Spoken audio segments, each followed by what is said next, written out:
Sometimes you have to visualize certain aspects of your game while debugging. For example, if you want to debug the impact point of your bullets. For such scenarios, you will find a bunch of different DrawDebug functions inside the DrawDebugHelpers. Those functions share mostly the same structure. However, depending on the shape, there are a few differences regarding the arguments you have to provide. And you can access those functions everywhere where you have access to a world object. Let's have a look at the DrawDebugLine function, which can be used to visualize a line. First, you have to provide the world you want to draw the line in. After this, you have to define the starting point and end point of your line in world coordinates.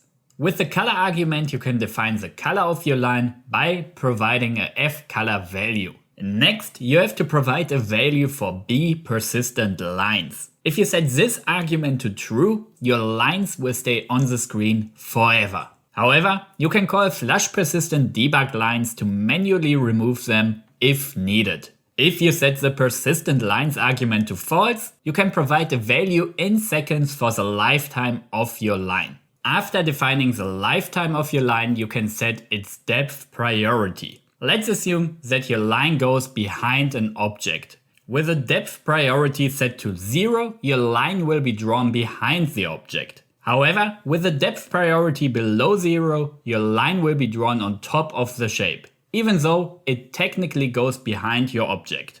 And with the last argument, you can provide the thickness for your line. But as mentioned before, there are also many other useful functions you can use for debugging purposes. Like drawing a box using DrawDebugBox. Here, the difference is that you have to provide the center of your box and the values for how far the box extends on each axis. Meaning, if you provide this vector for the extent, then the box will be extending 2 units in the positive and negative x direction.